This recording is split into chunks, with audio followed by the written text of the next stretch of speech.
जय सनातन धर्म की प्रिय दर्शकों, आप सभी का स्वागत है हमारे इस YouTube चैनल पर। दर्शकों, कल मैंने आपको एक वीडियो दिया था कि ब्रह्मांड में इस समय पर कुछ ऐसी परिस्थिति बनने वाली है 45 दिनों के लिए, जो अगले 20,000 सालों तक के लिए कुछ स्थायी परिवर्तन इस दुनिया पर लागू हो, उसकी व्यवस्था कुदरत करने जा रही है। बहुत से लोगों ने इस बात को सीरियसली लिया है, कुछ लोगों ने इस बात को मजाक में लिया है। जिन्होंने मजाक में लिया है उनकी जिंदगी को हम मजाक में ही रहने देते हैं, लेकिन अगर आप गंभीर हैं इस विषय को लेकर के, तो आज का वीडियो आपके लिए बहुत महत्वपूर्ण होने वाला है। दर्शकों, इस 45 दिन के योग के अंदर जब वृषभ राशि के अंदर बृहस्पति और मंगल दोनों युति बनाएंगे, दोनों साथ आएंगे, इसी समय पर लगभग 54 घंटों के लिए एक ऐसी युति बनेगी जो अपने आप में बहुत ही श्रेष्ठ है। और इस समय का मैं आकलन आपको दूंगा और उसके बाद आपको क्या करना चाहिए वो भी मैं आपको जरूर बताऊंगा। दर्शकों, ये जो समय हमें मिलेगा 54 घंटों का, ये वो समय है जिस समय पर ऐसा समझिए कि जैसे ऊपर वाला हम पर मेहरबानी करना चाहता है। ये ठीक उसी तरह की परिस्थिति होगी जैसे कर्ज से परेशान किसान यदि आत्महत्या करने को मजबूर हो और सरकार ये फैसला ले कि हम किसानों का कर्ज माफ कर रहे हैं, तो उन किसानों के लिए कितनी बड़ी खुशी की बात होगी, इसका आप अंदाजा लगा सकते हैं। ठीक इसी तरह से ऊपर वाला भी इस समय पर हम दुनिया के अंदर जो लोग रह रहे हैं उन सब की परेशानी को देख करके वो भी हमारे गुनाहों को माफ करना चाहता है। इसी के लिए ब्रह्मांड के अंदर ऐसी ग्रहों की 54 घंटों के लिए एक ऐसी परिस्थिति बन रही है जो हम सब के लिए बहुत महत्वपूर्ण है। क्या परिस्थिति है, पहले यह समझ लीजिए। वृषभ राशि के अंदर बृहस्पति और मंगल तो रहेंगे ही, लेकिन 29 जुलाई को 16:45 पर चंद्रमा भी वृषभ राशि में प्रवेश करेंगे और लगभग 54 घंटों तक रहेंगे। यानी 31 जुलाई को 22:16 तक ये इस राशि में रहेंगे। और जैसे ही चंद्रमा का वृषभ राशि में प्रवेश होगा 29 जुलाई को, यहां ब्रह्मांड में एक युति बनेगी जिसे हम कहते हैं गज केसरी योग और महालक्ष्मी योग। यानी चंद्र और मंगल मिलकर के महालक्ष्मी योग बनाएंगे और चंद्र और बृहस्पति मिलकर के गज केसरी योग बनाएंगे। और सबसे महत्वपूर्ण बात दर्शकों, चंद्रमा यहां अपनी उच्च राशि में होगा, शनि भी अपनी स्वराशि में होगा, केतु की दृष्टि होगी इस पर, जो कि मैंने कहा कि 2025 तक केतु बहुत बड़ी महत्वपूर्ण भूमिका निभाने वाला है। 30 मार्च 2025 को सभी ग्रहों की दृष्टि केतु पर होगी।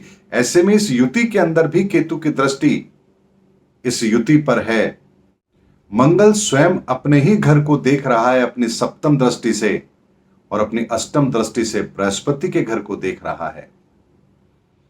कोई भी ग्रह नीच का नहीं है, कोई भी ग्रह अस्त नहीं है, केवल शनि वक्री है। इसके अलावा कोई भी ऐसी परिस्थिति नहीं है जो यहां नकारात्मक हो।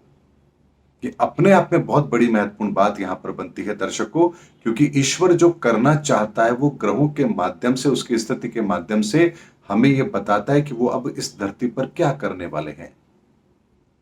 इसीलिए ये जो परिस्थिति बन रही है 54 घंटों के लिए, ये कोई साधारण परिस्थिति है ही नहीं।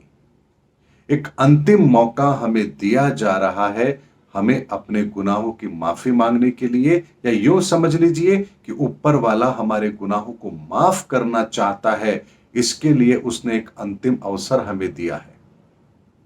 अगर इस समय पर हम वास्तव में उस ईश्वरीय शक्ति को प्रणाम करके अपने गुनाहों की माफी मांग लेंगे, तो निस्संदेह यहां हमारे जन्म जन्मांतर के पाप कट जाएंगे। दर्शकों, ये कोई फिलॉसफी की बात नहीं कर रहा हूं मैं, इस ब्रह्मांड का वो सत्य आप लोगों को बता रहा हूं जिस सत्य को देखने की क्षमता हर किसी में नहीं है। ये कोई छोटी बात नहीं है।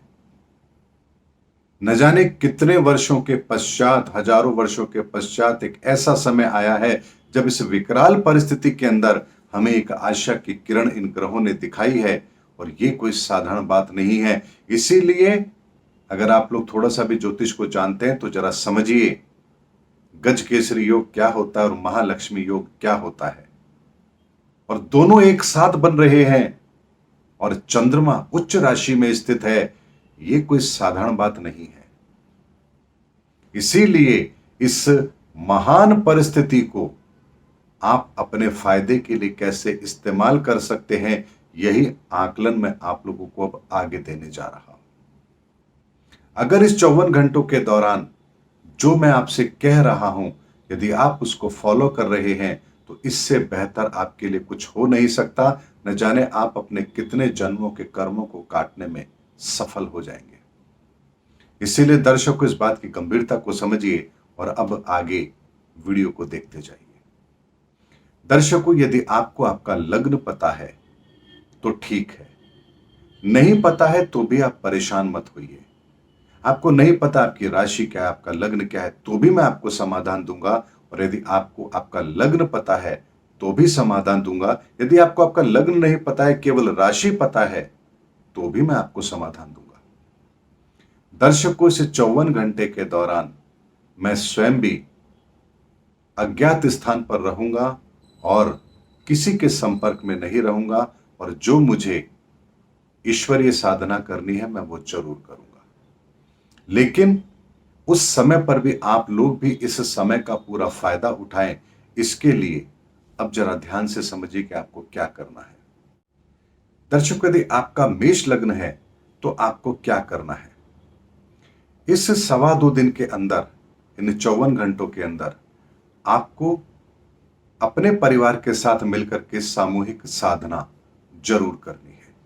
यानी घर में जितने भी सदस्य हैं सब एक साथ बैठें और सुबह और शाम दोनों वक्त ध्यान साधना जरूर करें।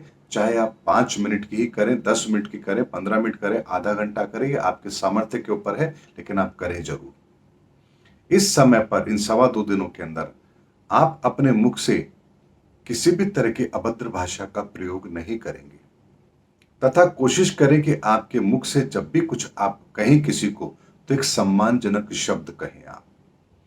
उसके अतिरिक्त आप अपनी कमाई में से कुछ रुपए लेकर के, चाहे वो 100 रुपए हो, 50 रुपए हो, या जो भी आपकी इच्छा हो, वो लेकर के अपने घर के मंदिर के अंदर रखें और प्रणाम करके ईश्वर से प्रार्थना करें, हे ईश्वर मेरे इस धन को पवित्र करें। ये चीज आप करेंगे और इन 2.25 दिनों के अंदर मैंने जैसा आपको बताया कि किसी भी तरह का अपशब्द का प्रयोग आप नहीं करेंगे, ध्यान साधना करेंगे सामूहिक तौर पर। और ये जो प्रतीक रूप में मैंने आपसे धन मंदिर में रखवाया है, इसे आप वहीं रहने देंगे। 2027 के पश्चात आप इस धन को किसी परमार्थ के कार्य में खर्च कर दें या किसी धर्म स्थल पर दान कर दें।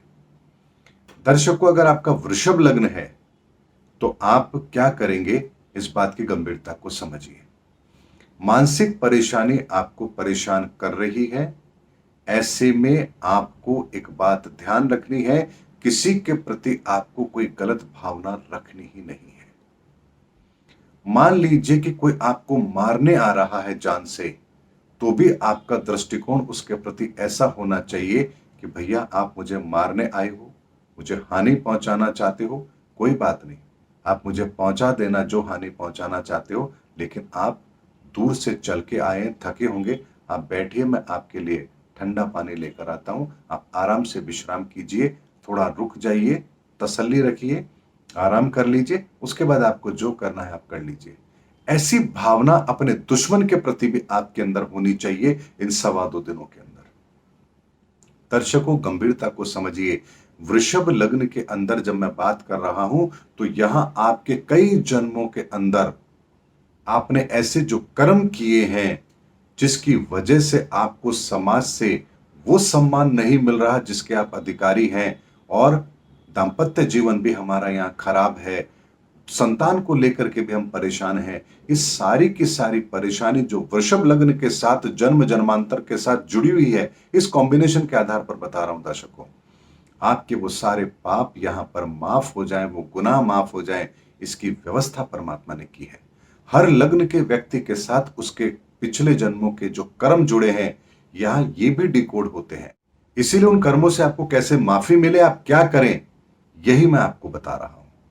ऐसे में वृषभ लग्न के व्यक्ति अगर धर्म स्थल पर जाकर के इन 2.25 दिनों के अंदर वहां कुछ दान करें, वहां सेवा करें, अगर पोंछा लगा सकते हैं, धुलाई कर सकते हैं, किसी भी तरह की कोई सेवा कर सकते हैं वो करें, और किसी के प्रति भी कोई द्वेष की भावना ना रखें।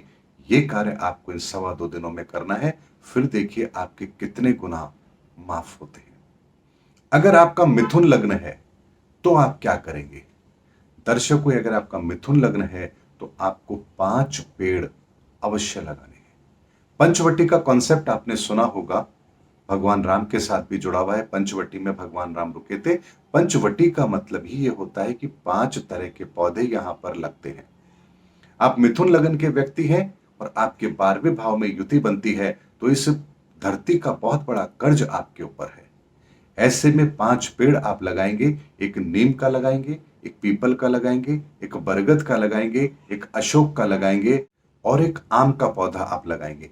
ऐसे 5 पौधे आप कहीं भी सार्वजनिक जगह पर लगा सकते हैं।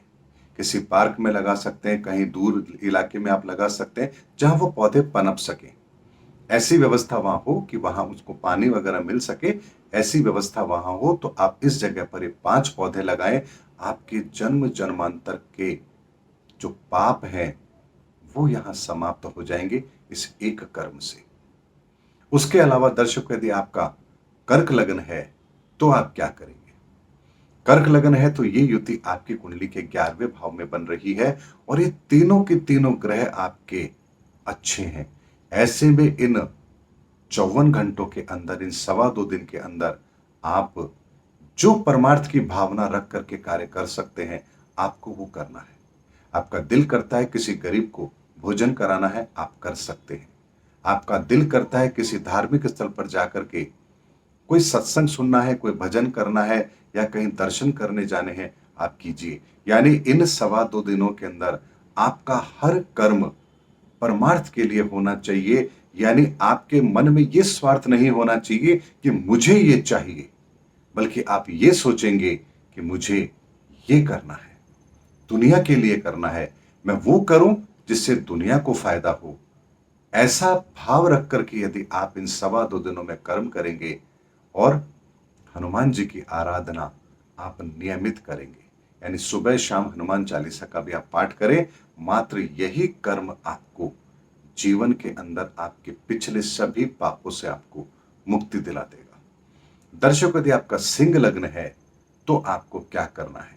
अगर आपका सिंह लग्न है तो आप अपने कार्य क्षेत्र के अंदर जो आपसे छोटे हैं, छोटे से मतलब मेरा यहां आपके जो जूनियर हैं, उनको आप आदर सम्मान जरूर दें। साथ ही यहां पर यदि आप गरीबों के अंदर दूध का वितरण कर सकते हैं या किसी सरकारी अस्पताल, जहां पर ये जो महिला अस्पताल होते हैं, महिला चिकित्सालय होता है, जहां मैटरनिटी होम होते हैं, जो सरकारी अस्पताल होते हैं, वहां पर आप जाकर के जिन माताओं ने वहां पर शिशुओं को जन्म दिया है, वहां उन लोगों के अंदर आप दूध बांट सकते हैं, दूध का दान कर सकते हैं, ताकि वो दूध उन गर्भवती महिलाओं के लिए जो अभी अस्पतालों में हैं, जिन्होंने अभी अभी नवजात शिशु को जन्म दिया है, उनको वो दूध पीने को मिले और आप उनकी मदद कर पाए। ये एक काम आप कर सकते हैं। यदि कोई आसपास हॉस्पिटल ना हो तो आप गरीबों में भी दूध बांट सकते हैं। ये उपाय आपको इस दौरान करना है। यानी आपको अपने दूध का कर्ज चुकाना है। ये आपका बहुत बड़ा पाप आपके सर पर है, जिसे आपको पूरा करना है। कहीं जानवरों के लिए अगर पानी की व्यवस्था आप कर सकें तो बहुत अच्छी बात है।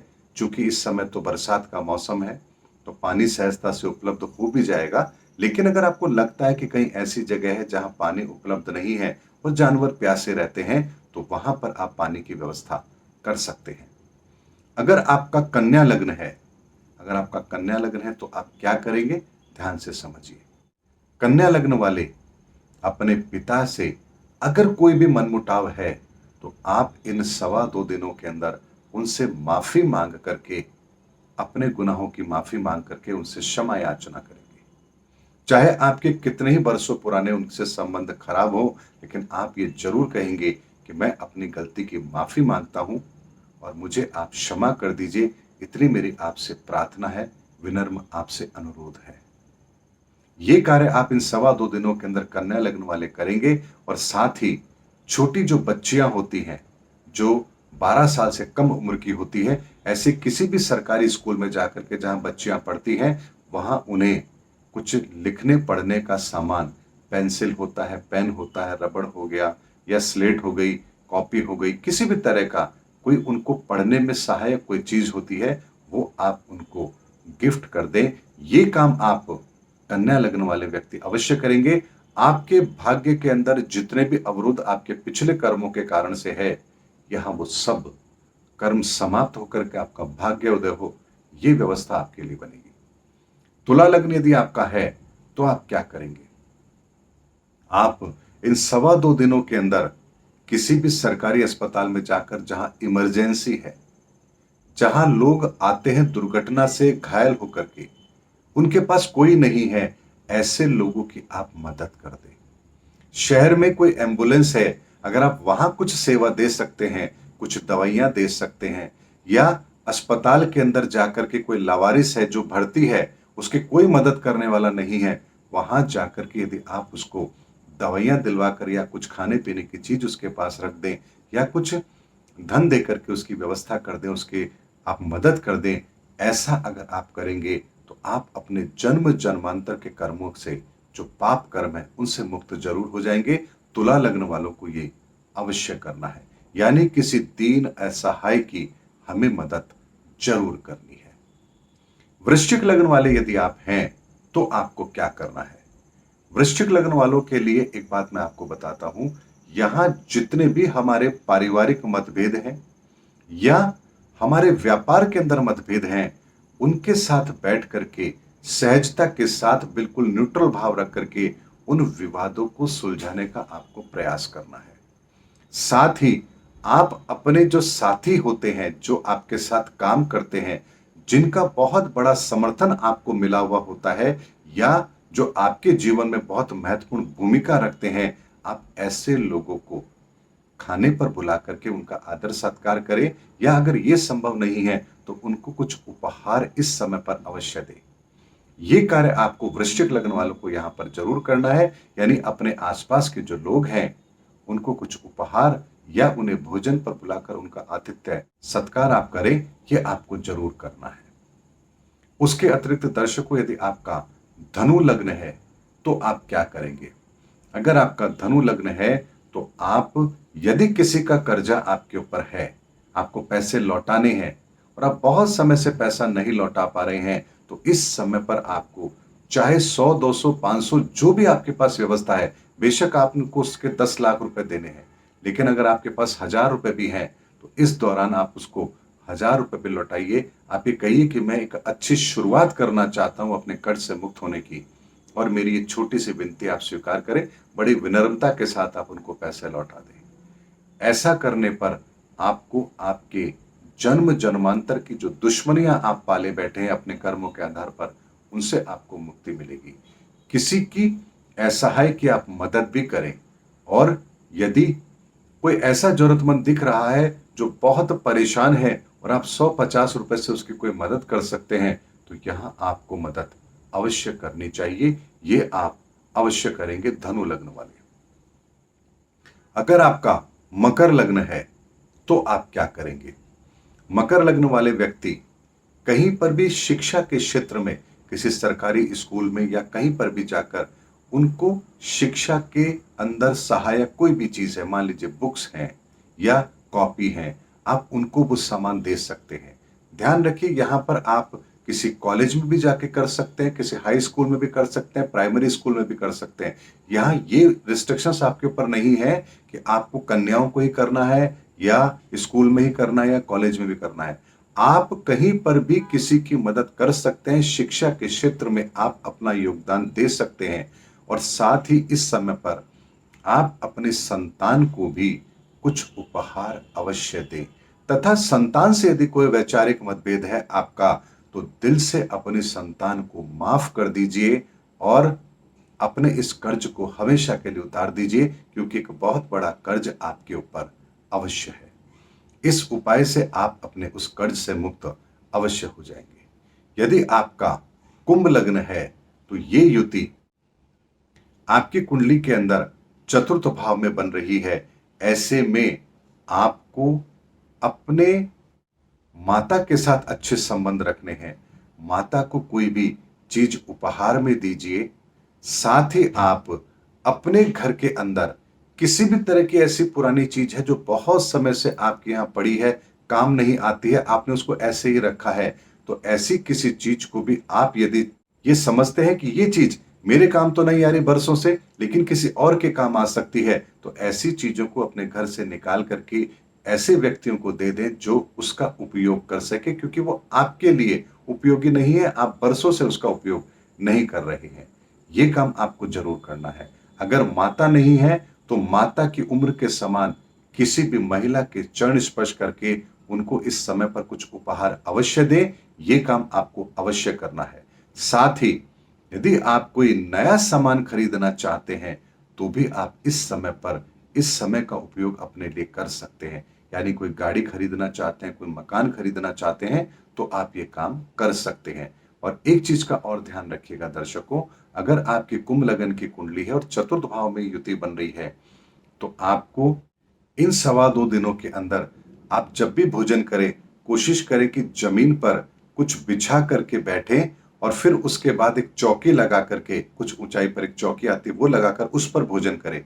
यानी डाइनिंग टेबल की जगह आप नीचे बैठकर भोजन करें, कुछ बिछा करके, और धरती को प्रणाम करके फिर उसके बाद भोजन करें। इन 2.25 दिनों में आप ये काम भी करेंगे तो आपका जो कर्ज है, जो कई जन्मों का आपके ऊपर है, इससे आपको मुक्ति जरूर मिलेगी। दर्शकों, यदि आपका मीन लग्न है तो आप क्या करेंगे? यदि आपका मीन लग्न है तो इन 2.25 दिनों के अंदर आप किसी धर्म स्थल पर जरूर जाएंगे। वहां जाकर के जो भी आप नियमित पूजा कर सकते हैं आपको करनी है। जैसे आप शिव जी के मंदिर जा रहे हैं तो वहां शिव जी की पूजा कीजिए ओम नमः शिवाय मंत्र के जाप से। आप अगर हनुमान जी के मंदिर जा रहे हैं तो हनुमान चालीसा का पाठ कीजिए। लेकिन इन 2.25 दिनों के अंदर आपको अपने घर से निकल करके किसी धर्म स्थल पर जाकर के वहां थोड़ी देर बैठ करके धार्मिक पूजा पाठ अवश्य करनी है। इस बात का आपको ध्यान अवश्य रखना है। तथा जो भी अतिथि अपने घर में आ रहे हैं इन 2.25 दिनों के अंदर, उनके आपको आदर सत्कार भी करना है। और घर के बाहर यदि कोई भिखारी या कोई भी मांगने वाला आ रहा है, तो उसको आपको दुत्कार करके, उसको भला बुरा कह करके नहीं भेजना है, बल्कि जो आप उनको दे सकते हैं, जो उनकी मदद कर सकते हैं, आपको वो कर देनी है। ये आप मीन लगन वाले व्यक्ति जरूर करेंगे। और यदि आपका कोई छोटा भाई है और उससे कोई विवाद है, तो यहां आप पहल करेंगे और उससे कहेंगे कि मैं दिल से आपसे क्षमा चाहता हूं।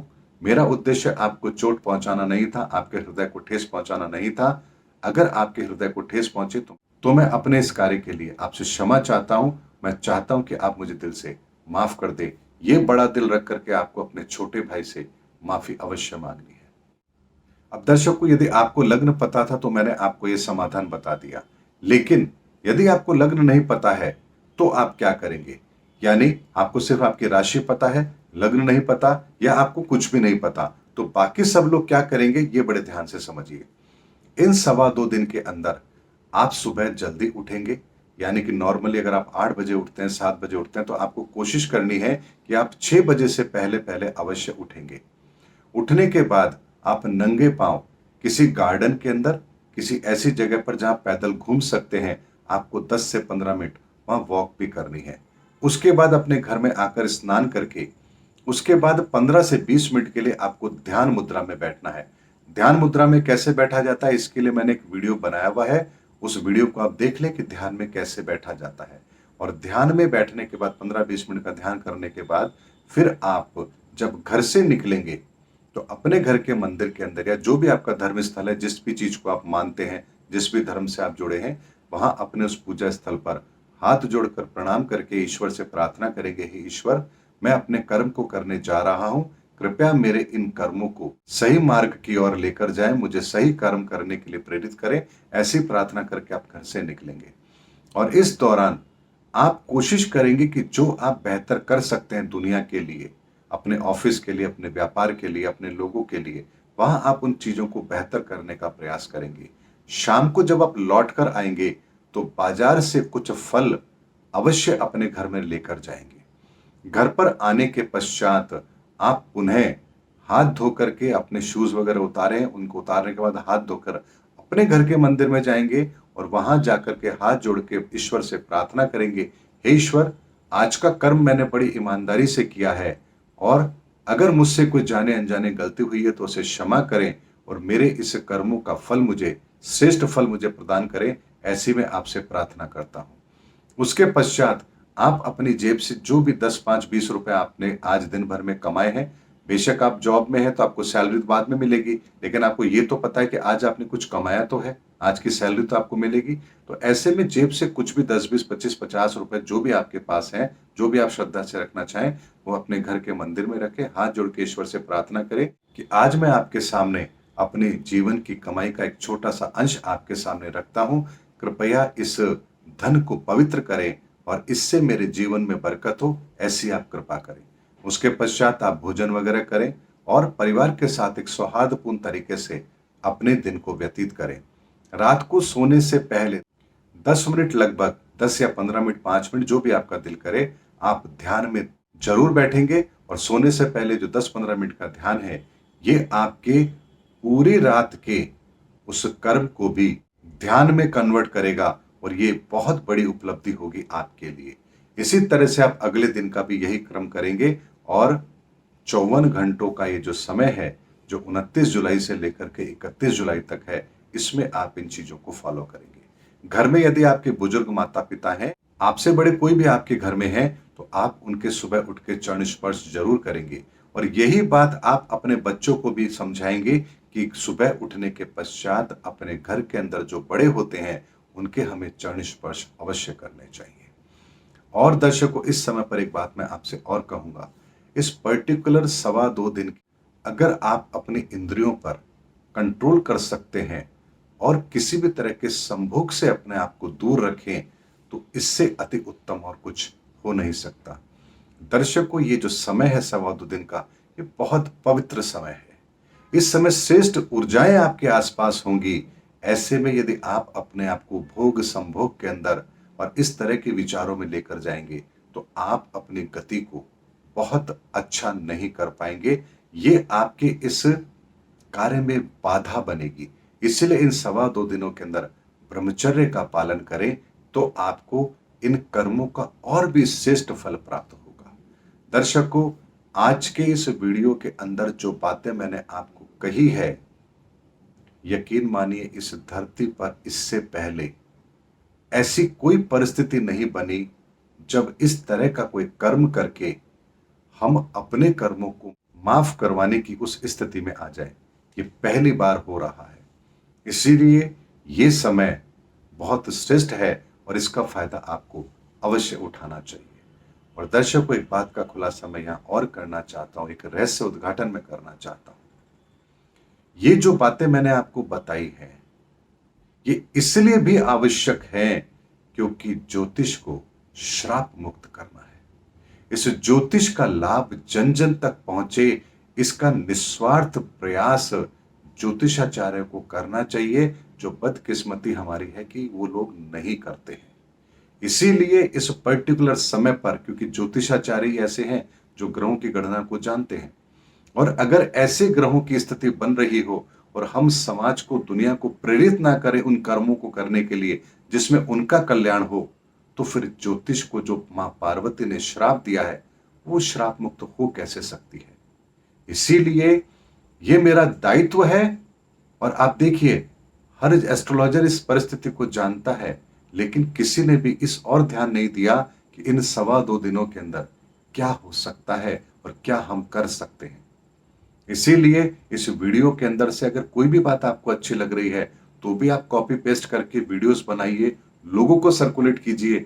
ज्यादा से ज्यादा लोग इस समय पर इन चीजों को करें, अपने गुनाहों की माफी ले लें, इससे बड़ा जन कल्याण का कार्य और क्या हो सकता है। और इन 2.25 दिनों के अंदर मैं किसी के संपर्क में भी नहीं रहूंगा, मैं स्वयं अज्ञात स्थान पर रहूंगा और ध्यान में रहूंगा। इसीलिए इन 2.25 दिनों का पहले ही ब्लूप्रिंट मैंने आपको दे दिया है और इससे श्रेष्ठ समय हमें इस युग परिवर्तन के अंदर और नहीं मिलने वाला है। इसीलिए आप इस बात को ऐसे समझ लीजिए, ये धर्म युग में प्रवेश करने की पहली पात्रता है, पहली परीक्षा है ऊपर वाले की तरफ से। कौन इसको अटेंड करता है, कौन पेपर कितना अच्छी तरह से करता है, किसको कितने मार्क्स मिलेंगे और कौन श्रेष्ठ नंबर लेकर के उस धर्म युग में प्रवेश करने की पात्रता हासिल करता है। ये अंतिम समय हमें ईश्वर ने दिया है और इसके लिए ईश्वर को कोटि कोटि वंदन, कोटि कोटि आभार। आपसे फिर मिलेंगे। जय सनातन धर्म की, जय सनातन विश्व।